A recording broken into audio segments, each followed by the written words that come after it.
Today is part of our 4-week series, Elevating Women Leaders in Cleveland in recognition of Women's History Month. I am pleased to introduce today's speaker, founder and executive director of Food Strong, Sara Continenza. Sara is a passionate community leader and grassroots organizer dedicated to community development, empowerment, and the enrichment of underprivileged urban sectors. Sara has made an impact worldwide, from West Africa to Japan to right here in Cleveland, Ohio. She has served in the Peace Corps, she's taught ESL, she's worked at the Hunger Network of Greater Cleveland, and started her own consulting company. She even served a 4-year term as Ward 3 City Councilwoman in South Euclid. All of these experiences led her to found her nonprofit organization, Food Strong, in 2018, with a mission to cultivate food justice in Northeast Ohio through collaboration, education, and growth. Sara was a presenter in our Accelerate competition in 2017 when she pitched the idea for a community garden initiative. She leads with passion, courage, and commitment to community, and we are honored to have her today. Please welcome Sara Continenza. Hey everyone, it's so great to be here today. Thank you so much for being here. And thanks for the Cleveland Leadership Center for all you do and for having me. Happy Women's Month. So I'm going to share my slides here and we'll get started. So yes, thanks for the introduction, Angela. And as Angela said, I am the founder, executive director of Food Strong. We are a local nonprofit organization serving Northeast Ohio, and I want to talk a little bit about why real quick. As we know, food insecurity is really rampant here. 1 in 4 seniors, 1 in 4 children, and 1 in 7 people here in Cleveland face food insecurity. And about 40% of Clevelanders receive food assistance. And if you look at the statistics, 35% of Cuyahoga County residents and almost 60% of Clevelanders live in areas of low access to fresh retail food options. And they've been traditionally called food deserts. We have moved to calling them more of excuse me, I got sidetracked. So we call them more food apartheid now, because the idea of a desert is a naturally occurring thing that takes a long time to form. And we know that due to things like redlining, that wasn't such a natural process, and it didn't take that long once that process was set into play. And I'm not going to dive too deep, but redlining was basically identifying what they referred to as high-risk communities. Our government working with real estate agencies to basically draw lines on maps saying where these quote unquote high risk communities were, which were mostly lower income communities of color. And they kind of kept all the resources out. The loans weren't given. Perfect. Here's the first slide about the food insecurity here in Cleveland. This is the redlining map I was just discussing. And then on the right is the food apartheid map. On the left is life expectancy, and you can see it's basically the same map as a redlining. And then here's one for disease deaths by tract. Here's lead poisoning in children, and here is climate change vulnerability. It's the same map. It's over and over again. So we know that these issues are very pervasive even to this day. Food Strong is a food sovereignty organization. Food sovereignty is the right of peoples to healthy and culturally appropriate food produced through ecologically sound and sustainable methods, and their right to define their own food and agriculture systems. It puts the aspirations and needs of those who produce, distribute, and consume food at the heart of the food systems and policies rather than demands of markets and corporations. That was out of Mali in 2007. So I really love that example, that description of it, and it's really what we want to do. It's putting food access, food policy, and all levels of the food system in the hands of the consumers of the food. Food Strong's mission is to cultivate food justice in Northeast Ohio and beyond by building enduring local food systems from the ground up. So we're very highly collaborative, and we work in the most under-resourced, low-access communities throughout Northeast Ohio in our work. I'll get into the programs in a second, but we value local. We support food justice. Our programs are enduring and sustainable. We're inclusive. We really heavily focus on communities that have traditionally lower food security and are underrepresented. And we're very about accountability. So owning the process and evaluating our work and always constantly adjusting and tweaking as necessary to be as effective as possible in our work. Here is a map of our location. So you'll see the darker is the least food secure areas. Like what we call the food apartheid. And as you'll see, most of the schools our programs are in and our offices and our urban farm, they are in very low access communities. And we do this very strategically. Um, so what we do is we try to move from this disengaged population, people that, and this is not just low income. I mean, most of Americans now eat a lot of highly processed foods and don't really necessarily pay a lot of attention to what they're putting in their bodies, what's on the nutrition labels. So we're just trying to move from that disengagement toward the facilitating appreciation for this through our educational programming, expanding access through produce sales that we offer, and then promoting adoption through some of our additional programming that we bring to communities. Our main programs are we have youth education. So we're in schools. We're in currently 13 schools throughout Northeast Ohio doing programming around school gardens. We do culinary arts, nutrition, entrepreneurship, and it's a very holistic program. We're in on a weekly or biweekly basis all year round in the schools we're in. We also have our caravan program, which we bring to places like the Quaint Road Farmers Market in East Cleveland and other locations to kind of expand the appreciation for the foods, right? So, hey, we're here. Check out this demo. Did you know that you can use eggplant this way? Here, try this recipe. And just getting people reconnected to that, and as well as the incentive programs that are available, like produce perks, where you can double your money on fresh produce if you go to a farmer's market. And then we do a ton of other culinary demonstrations and workshops, and we have our mobile farm stand. We also have a smoothie bike that we can bring out to events. And our urban restoration, this is our learning garden in East Cleveland at the Quaint Market. It's our vacant lot restoration project. We partnered on with the county and Riddell Green Partnership to help local groups acquire and restore land in their communities through sustainable ag. And then our newest endeavor, which is our Superior Farm Fix Up, we're calling it, and I'll go into that in a second. So we have a wide variety of programs. Our major program is our food sovereignty school program. So as I said, we do on-site school gardens at each school we're in. Our students design, build, plant, maintain, and harvest them. This is in their hands. I like to say we don't do stuff for people, we do it with. That's how you really can empower and educate. So we love our program. We always seek to reflect Ohio's learning standards to help other teachers adopt this program while they're still helping prepare their students. We are very big on STEAM, environmental stewardship, community stewardship, giving back to your community. We do a lot around workforce development, specifically through the lens of food, careers, and entrepreneurship, and social emotional learning. It's very, very important to us to incorporate social emotional skill building in all we do. And then we bring in a ton of mentors and program partners to help inspire and educate our students throughout the process. And annually at this moment, we're serving about just shy of 400 students a year in our program. And that's, we're there all year round weekly with the same 20 kids max per class. So we're making an impact. And because of our partnership that is with the nutrition department at Cleveland Metropolitan School District, every school gets a salad bar.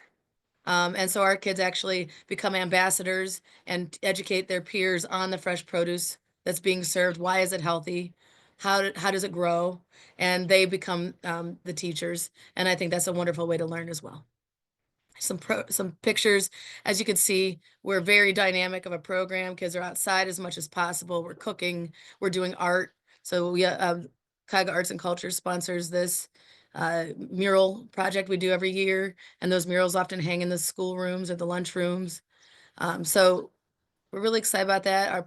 Our program is supported by United Way of Greater Cleveland, as well as the Rite Aid Healthy Futures Foundation. So those are some of our bigger supporters that help us in times like now where there's been massive budget cuts that we would otherwise have had to cut our programming. So we've been able to not only cut or not have to cut, but we've been able to expand the program.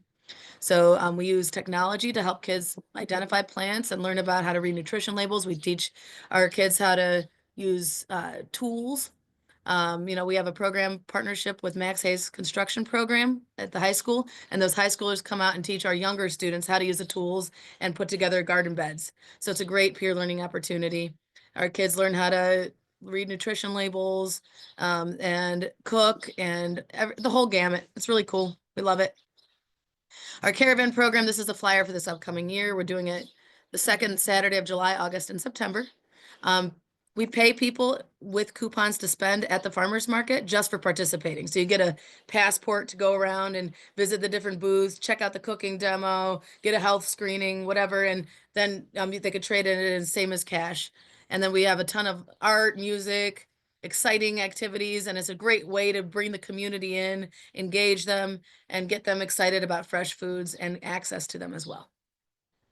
So here's some pictures from that. I love this picture. This is from our fresh camp last year. So we worked with DJ Doc and the Refresh Collective, and they came out during our camp. So we did our gardening and our culinary, and then it culminated in our students actually writing an original rap song about it and performing it at our caravan event, which was really cool. So our learning garden is at Coit. Like I said, this is a map to show you where it is. And we started it back in 2020 when the schools closed and I couldn't be there. At that point, I was only in two schools, and one of them, Iowa Maple, closed permanently 2 weeks after the lockdown started. And those kids weren't even going to have a chance to say goodbye to each other. And I wasn't having it. I was not having it. So the Coit Market donated us some land to use, and our students actually built this garden with us. And it's been going strong ever since. It's been expanding. And now we use it to not only use for educational experiences and field trips, but we cultivate enough food there to sell to the schools and through our mobile farm stand that we have, that we go out into different locations to sell for food stamps and other incentives that might not otherwise have access in those communities. This is our students helping build it from the first day when it was just a field of weeds and rubbish. And well, it's grown a lot since then. This is an aerial view of what we're working with now. So we do murals on everything we do. We love art and incorporate that into everything. You can't really see it, but here is our mobility garden. So we built raised beds that are wheelchair accessible or accessible for people with back issues. Because again, I think accessibility is critical, especially for this work. Here's some of our other programs. I already mentioned them. This is our mobile farm stand here. It's a converted pop-up camper. We're upcyclers. We love to use what we can and to save money and also reuse things instead of just trying to build new. Because, there's a ton of these old campers out there that are for sale for $500 on Marketplace. Well, let's do something creative with it. And it's been working out. This is the mural that's in our learning garden. Some of our Nestle volunteers one year built this brick oven for pizzas. So it's been really fun. In 6 short years, we've done a lot. So our newest endeavor, and this is what I'm super excited about.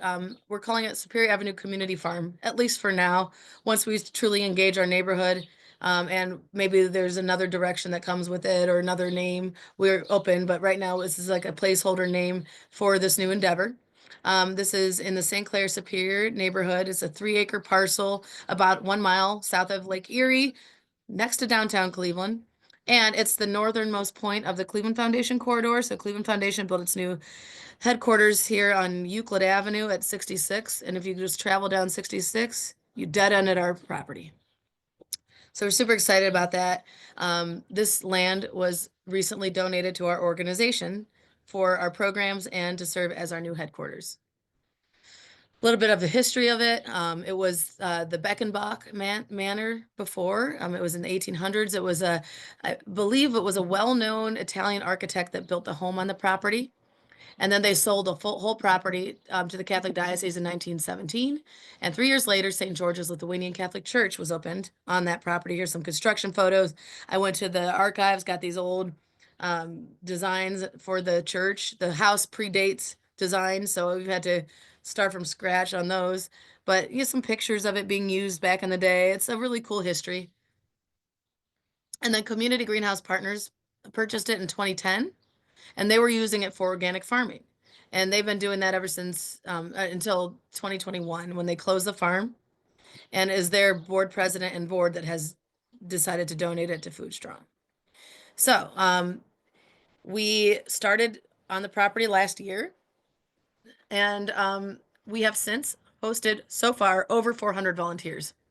We have cleared out that entire house. We've cleared out so much out of the church now. We've filled up 6 dumpsters to date. We have worked with a ton of students. This is Lutheran East High School students. We've worked with, I would say, 4 or 5 different high schools, 5 or 6 different corporations, and a lot of different other groups. And then we hold every other Thursday volunteer events after work for people can come out. And even in like 15-degree weather, we were getting 15, 20 people out. So we've had a lot of wonderful support. This is that house on the property. It's not actually brick. It's that ugly fake brick facade they love to put on in the 70s that I cannot wait to get off, which is exciting. This is the north lot here. This is where we're going to be doing our farm. There are 5 hoop houses on the property already, and we also inherited all their garden tools, garden supplies, everything. So it's a really wonderful opportunity for our organization. And, we've been coming up with our preliminary plan, which will, of course, the fresh food access with our farm. The house will offer volunteer housing if need be, and also space for offices for nonprofits. There's 10 bedrooms on the second floor of that house. So it's a big, big space. And then, of course, we'll do the vocational training, workforce development. We have different partnerships with other organizations that train other groups on landscaping, construction, things like that. We work with Cleveland and Home as one of our partners. And so they will be helping us continue to clear off and develop the land. We are going to continue offering our other programming. There is a monthly produce distribution they do on the site, and we will be doing our caravan event in partnership with that produce distribution in order to not only offer resources, but also engage our community and just see what other people want in their neighborhood. What do they want to see there? How do they want to be involved? I think it's super important that we do that meaningful engagement throughout the process. So this is our first of our 5-year strategic plan that was helped to be developed by one of our board members, Kevin Ament, who has a company called Bone and Feather LLC, their strategy company. And he has been actually guiding a Cleveland Leadership Center group, the LAP group, through the Bridge Builders to help us really develop our plan for the farm site, as well as get us ready for our big groundbreaking that's coming up. So this is year 1. It's our year focused on food. So we are revitalizing a couple of the hoop houses on the property, as well as beginning to sell our fresh produce to Cleveland Metropolitan School District this year. So this is a year of really truly expanding our food production operations, as well as starting on our brand new farm site. So every year is going to have a different theme, and we're going to continue to progress throughout these 5 years. This is our 3-phase development plan for the site. And I'm not going to dive too deep, but this year is basically our year of getting that house renovated so we can use it for a hub of operations. Because once we're there more permanently, we can do a lot of placemaking on the site, building even deeper relationships with the neighborhood and our community partners in the St. Clair Superior and Huff neighborhoods. And we're just really excited to restore this beautiful piece of history that was built about 150 years ago, and is just absolutely gorgeous. I can't wait to show people around, give you a tour. And then we're just doing a lot of the clearing, filling up our dumpsters, cleaning things out, and making our plans, and also raising revenue. So right now we're knee deep in our capital campaign for our phase 1 so that we can raise the funds necessary, not only for that, but on the church. There's some things like patching the roof and exterior masonry that need to happen. So we're working on that right now. Phase 2 is going to be really starting to work toward that massive endeavor, which is the church, but also building out our farm. And then phase 3 is when we're going to restore the church completely and turn it into a hub for community programs, educational space, offices, and event space. And once you go in there and see, you'll see how much potential it has. It has 8 classrooms. We're so excited. We've had a ton of pro bono support. So Mark Mazzone of Greater Cleveland Construction actually has donated over 400 hours of his time to this so far to help us plan out this construction project. Desmond Architects has donated our renderings of the house because nothing existed. So they've gone in and donated a whole bunch of their time. Of course, the bridge builders and the Federal Reserve Bank helped us with a preliminary business plan. We're working with John Carroll University Entrepreneurship Program, as well as Impact Project Development. And then our partners, Deloro and Cleveland, have given us extremely low prices to help us do stuff that would otherwise been a lot more expensive. So we're very blessed. It takes a village, I always say. Here's some of the designs that Desmond has donated to us on the site to kind of get our heads wrapped around the process and the endeavor that is to ensue. We're really excited to get started on the construction. We've also been doing some preliminary site plans for the farm itself, looking at the land grading, looking at what we can do in that space to really maximize production and also restore the land and do any remediation that would be necessary. Down the road, we are thinking about having animals as well, specifically chickens and maybe sheep. This is what we've been able to raise so far through private donations and these various sponsorships and donations that we've brought in so far. So we're very, very blessed, and we've gotten a percentage of the way there, but our goal for this year is about 750. So we're really needing any donations. So any support is truly, truly appreciated. And then we're going to be celebrating this new birth or rebirth of the site on May 30th. And it's going to start at 10 a.m. The official ceremony is going to be at 10:30. And then we're going to be doing site tours. And then in the afternoon, we're going to be doing listening sessions and engaging our partners and residents on, what we're doing and how folks want to be involved in what they want to see as well. So we're really excited for that day. We wish everyone could make it. It's going to be a wonderful opportunity.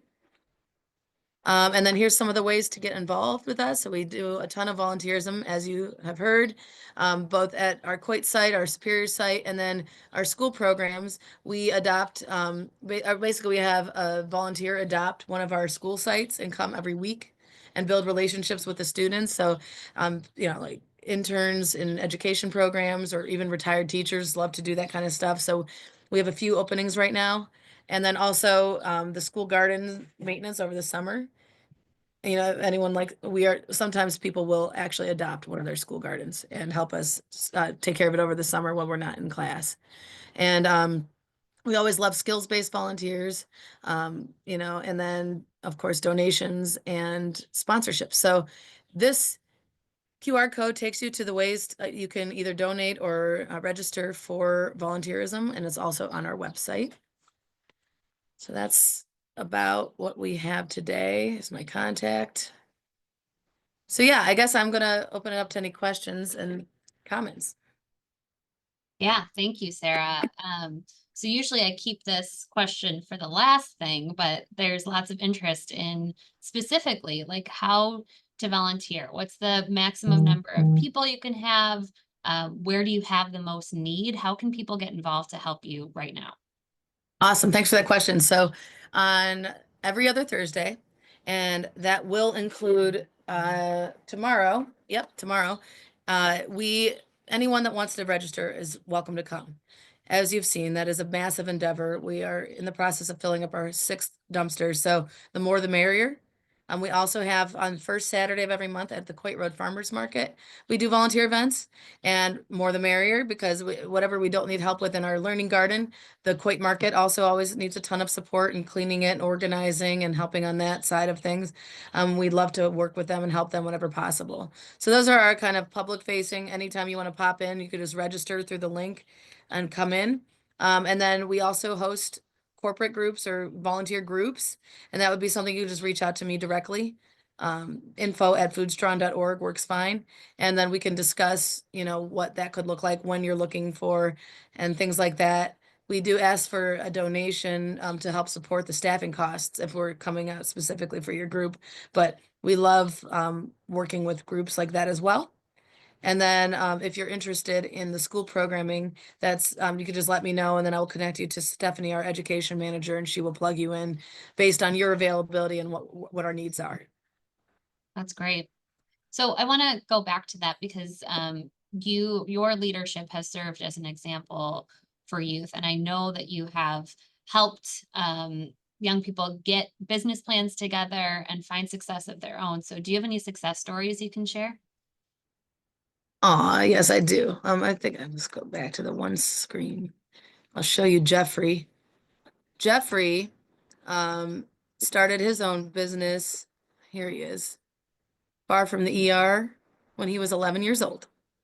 And this is him actually pitching his business in the adult portion of the Accelerate Pitch competition at the Cleveland Leadership Center a couple of years ago.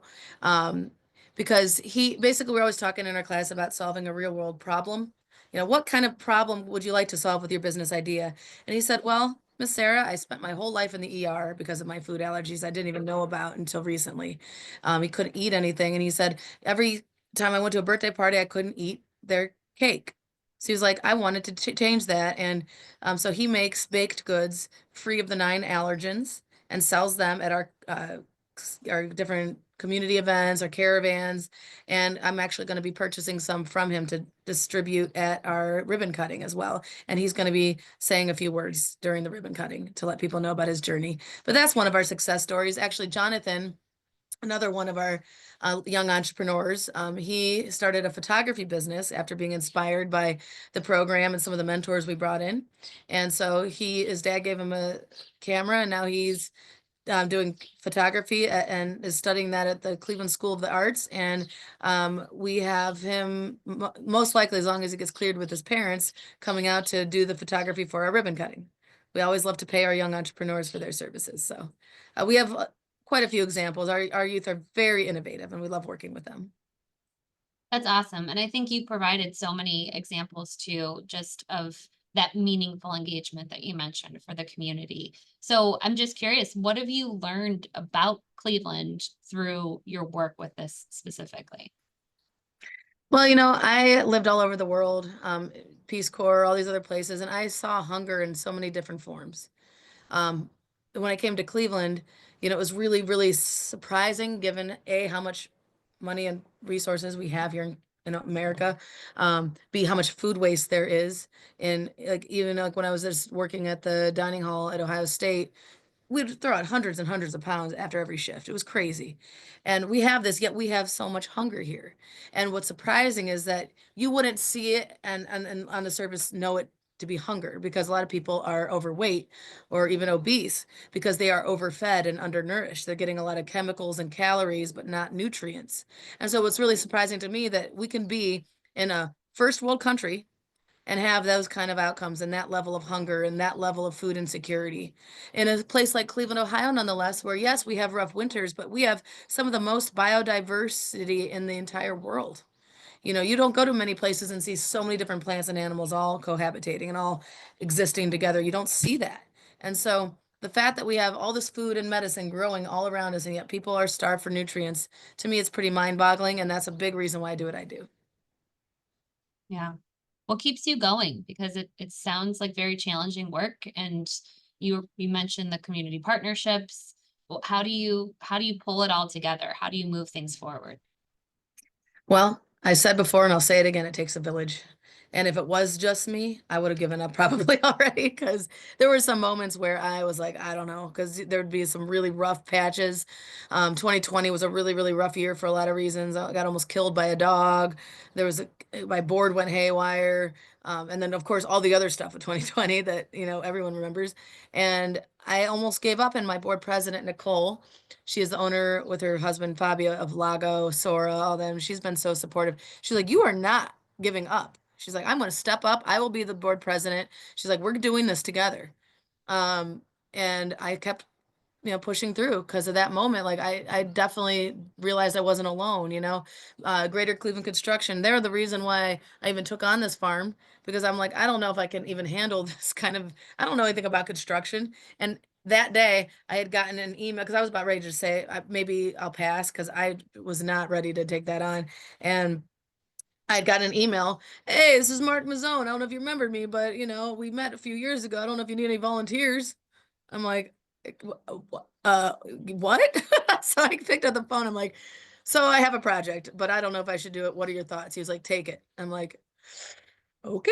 And he's been guiding me ever since. And so, I mean, our amazing board, our amazing community partners, volunteers, staff, our whole village, they are what keep me going because I would never want to stop all this amazing work that's driven by passion and expertise. Like these people are phenomenal and we're not alone. And that's what keeps me driven every day. Plus our students. I mean, you walk into one of our classes and get 20 hugs like within the first 20 seconds. Yeah. I mean, there's nothing like it. And you can't turn your back on that. I'm going to fight tooth and nail despite these budget cuts, despite everything going on right now in the world. We're going to fight and we're going to weather the storm because our kids deserve it and need it. And we're excited to stay with it as much as we can. Gosh, Sarah, thank you so much for your strength, for your leadership, for your commitment to our community, on behalf of all of us here and not here today. So we really appreciate your time. Thank you. Thank you. There's my contact. If anyone wants to reach out, I welcome you to get involved. I hope you come to the ribbon cutting. And again, everyone at the Cleveland Leadership Center, thank you for all you do, for hosting this and for having me today. And thank you. Happy Thank Women's Month.